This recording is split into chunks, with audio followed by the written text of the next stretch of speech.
Hello everyone, kali ini kita akan membahas mengenai keracunan pada makanan. Keracunan makanan adalah gejala yang disebabkan karena mengkonsumsi makanan yang beracun atau terkontaminasi bakteri atau mikroorganisme. Lalu, apa aja sih penyebab keracunan pada makanan? Ada 5 penyebab keracunan pada makanan. Yang pertama yaitu secara kimiawi, yang kedua secara biologis, yang ketiga kontaminasi mikroorganisme, yang keempat kontaminasi bakteri, dan yang kelima adalah kontaminasi jamur. Penyebab keracunan makanan secara kimiawi yaitu terdapatnya bahan kimia beracun dalam makanan. Keracunan tersebut dapat berasal dari bahan kimia pertanian yang sengaja dipergunakan untuk kegiatan produksi. Misalnya pestisida, timah, merkuri, dan kadmium.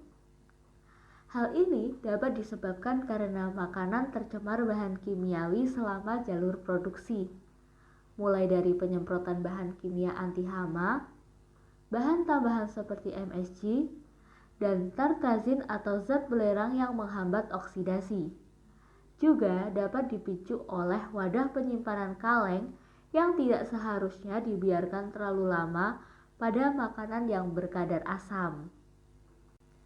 Selanjutnya, penyebab keracunan secara biologis.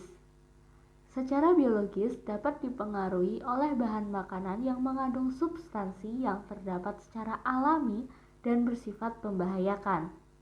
Misalnya, jamur yang mengandung mikotoksin, kentang hijau yang mengandung solanin, atau beberapa jenis hidangan laut yang mengandung logam berat. Yang selanjutnya ada kontaminasi mikroorganisme. Kontaminasi mikroorganisme pada beberapa kasus disebabkan oleh orang yang menangani atau mengolah makanan tidak menjaga kebersihan ketika memasak atau mengolah makanan. Akibatnya, ada debu di ruang tempat penyimpanan makanan, peralatan masak yang kotor, atau bahan makanan yang mengandung bakteri penyebab keracunan pada saat dibawa ke dapur. Bakteri dapat masuk ke bahan makanan karena kegagalan pengolahan selama persiapan. Yang selanjutnya yaitu kontaminasi bakteri. Kontaminasi bakteri terjadi apabila kita mengkonsumsi makanan yang mengandung bakteri, maka bakteri tersebut akan tumbuh dan berkembang biak pada saluran pencernaan kita. Contohnya yaitu Campylobacter jejuni, Salmonella sp, Escherichia coli, Listeria monocytogenesis, Staphylococcus aureus, Clostridium perfringens, dan Clostridium botulism yang biasanya hidup dalam bahan makanan daging merah, daging unggas, seafood, buah, sayur, susu, dan ada pada bahan makanan lainnya yang berbasis susu. Selain itu, ada kontaminasi jamur.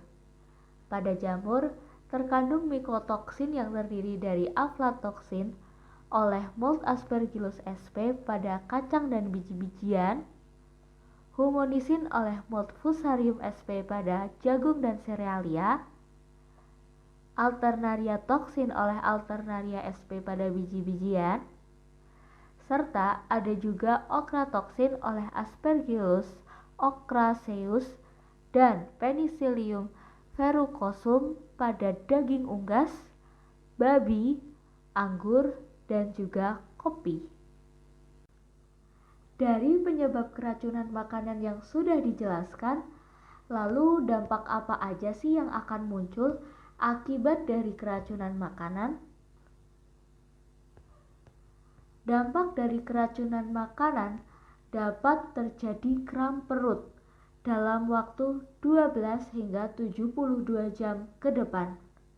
Kondisi ini merupakan salah satu usaha penolakan tubuh terhadap zat beracun. Yang selanjutnya ada muntah. Muntah sebagai upaya mengeluarkan racun yang masuk ke dalam tubuh melalui mulut. Selanjutnya ada diare, yaitu dapat membantu penderita keracunan dalam usaha mengeluarkan racun dari saluran cerna. Tetapi diare yang parah dan berkepanjangan perlu segera dihentikan. Selanjutnya ada dehidrasi.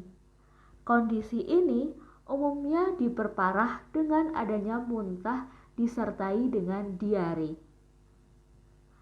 Yang selanjutnya juga dapat menimbulkan pusing, sakit kepala, mata berkunang-kunang, muka menjadi pucat, lemas, badan limbung, demam, dan menggigil kedinginan, bahkan dapat terjadi kejang hingga terjadinya kematian. Lalu, bagaimana penanganan yang dapat diberikan kepada penderita keracunan makanan? Penanganan bagi penderita keracunan makanan dapat ditangani dengan mengurangi absorbansi racun dari saluran cerna dan meningkatkan eliminasi racun dari tubuh dengan memberikan antidot atau penawar racun. Yang selanjutnya dapat juga mengatasi efek keracunan dengan mengontrol keseimbangan cairan tubuh dan nutrisi, memberikan cairan infus, atau memberikan obat jika diperlukan. Dan yang selanjutnya juga, bila penderita banyak muntah dan diare, dapat diberikan cairan pengganti yang cukup seperti air putih, oralit, atau campuran air putih yang ditambahkan dengan gula 2 sendok teh serta garam setengah sendok teh, atau juga air kelapa untuk menggantikan cairan dan elektrolit tubuh yang hilang. Dapat pula diberikan tablet karbon aktif untuk menyerap racun di dalam saluran pencernaan yang diminum dengan air putih. Apabila tidak ada tablet karbon aktif, bisa mengkonsumsi susu untuk mengikat racun dalam saluran pencernaan dan merangsang penderita untuk muntah sehingga racun keluar dan tidak beredar dalam tubuh.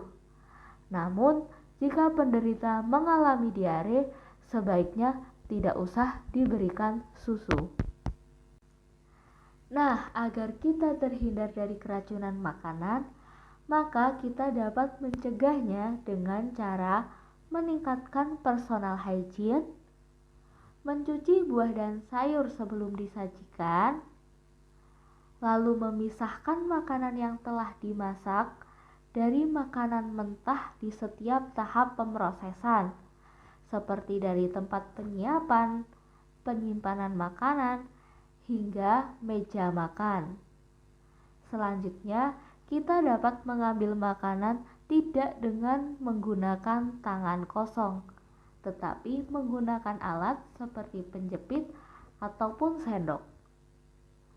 Selanjutnya, dapat menutup makanan yang belum dikonsumsi untuk menghindari kontaminan serangga dan hewan-hewan lainnya.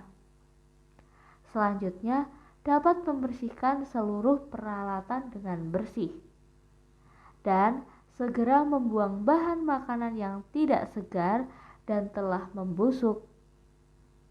Sebagai informasi tambahan, kita akan memberikan informasi mengenai mitos atau fakta pada serba-serbi makanan. Pernyataan yang pertama, makanan yang telah terjatuh di lantai selama kurang dari 5 detik masih aman untuk dimakan. Apakah pernyataan tersebut benar? Pernyataan tersebut adalah salah atau mitos. Pembuktiannya, penelitian telah menunjukkan bahwa bakteri dan kuman dapat menempel pada makanan segera setelah makanan tersebut jatuh, bahkan dalam waktu singkat. Pernyataan yang kedua, menghangatkan makanan dalam microwave akan membunuh bakteri dan membuatnya aman untuk dikonsumsi. Apakah pernyataan tersebut benar? Pernyataan tersebut adalah salah atau mitos. Pembuktiannya, meskipun microwave dapat menghangatkan makanan secara merata, namun tidak semua bagian makanan menerima panas dengan intensitas yang sama. Maka dari itu, beberapa bakteri mungkin masih tetap hidup dan dapat berkembang biak. Contohnya, seperti menghangatkan sisa spaghetti di microwave. Pernyataan yang selanjutnya adalah makanan laut mentah seperti sushi akan selalu menyebabkan keracunan makanan. Apakah pernyataan tersebut benar? Pernyataan tersebut adalah salah atau mitos. Pembuktiannya, sushi yang disajikan di restoran yang memenuhi standar kebersihan dan menggunakan bahan-bahan segar biasanya aman untuk dikonsumsi. Risiko keracunan makanan dapat terjadi apabila bahan baku atau penyimpanan tidak memenuhi standar keamanan. Sekian informasi yang dapat kita bagikan kali ini. Semoga dapat bermanfaat. See you!